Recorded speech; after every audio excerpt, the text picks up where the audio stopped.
इतने दिनों में जो कुछ भी हुआ होता है उसकी वजह से अनु बहुत परेशान हो गई होती। तो आर्या सर को अनु की बहुत टेंशन हो रही है।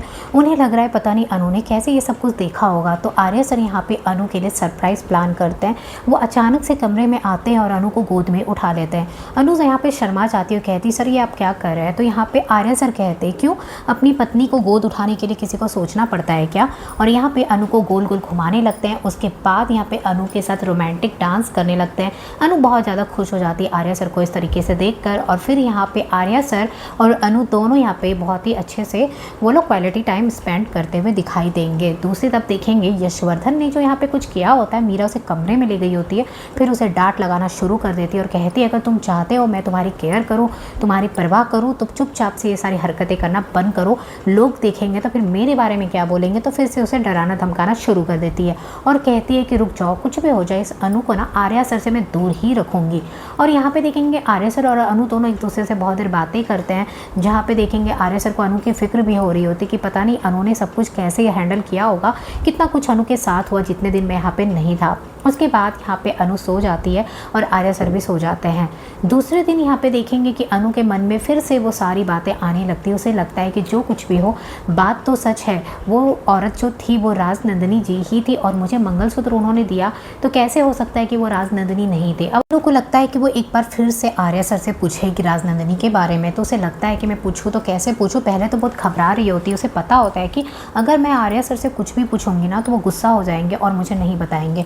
फिर अनु यहाँ पे आर्या सर के पास जाती है और आती है और कहती है कि आर्या सर को कि सर एक बार आप देखिए ना, राजनंदिनी के कमरे में शायद कोई तो फ़ोटो उनकी होगी ना। आर्या सर कहते हैं कि इस घर में राजनंदिनी की एक भी फ़ोटो नहीं है, तो मैं तुम्हें कैसे दिखाऊं। अनु कहती है लेकिन उस कमरे में हो सकती है ना, आप एक बार चेक तो कीजिए। आर्या सर को गुस्सा आता है और कहते हैं तुम क्या यहाँ पे जिद कर रहे हो अनु, फालतू की जिद लगाना बंद करो, जो चीज़ पॉसिबल नहीं है ना वो नहीं हो सकता है। और आर्या सर गुस्सा हो जाते हैं और कमरे से बाहर चले जाते हैं। अनु को लगता है कि आर्या सर तो मुझे नहीं दिखाने वाले राजनंदिनी जी की फ़ोटो, अब मैं कैसे देखूंगी। यहाँ पे गायत्री माँ भी यही कहती है कि उनके पास उनकी कोई फ़ोटो नहीं है। यहाँ पे उसे समझ में नहीं आता कि अब वो पूछे तो किससे पूछे। यशवर्धन ने भी एक यहाँ पे ड्राइंग बनाई होती है, उसे देखकर भी यही लग रहा होता है कि वो राजनंदिनी की ही फ़ोटो है, लेकिन यहाँ पे उसका जो चेहरा है वो क्लियर समझ में नहीं आता है। तो अनु को उसकी एक फ़ोटो देखनी है, लेकिन उसे फ़ोटो नहीं मिल रही है। अब उसे लगता है मैं पूछूँ तो किससे पूछूँ। तभी घर में जो एक काका होते हैं वो सोचती कि उनसे ही पूछ लेती हूँ, शायद उन्हें पता होगा वो कैसे दिखती होगी। यहाँ पे वो काका से भी पूछने की कोशिश करती है, तो काका भी यहाँ पे उसकी बातों को नहीं सुनते हैं और अवॉइड करते हैं इन बातों को, और वहाँ पे कोई जवाब नहीं देते हैं। अब अनु बहुत परेशान हो रही है क्योंकि उसे कहीं से भी राजनंदिनी की कोई फ़ोटो नहीं दिखाई दे रही है, लेकिन उसे हर बार की तरह राजनंदिनी दिखाई देगी।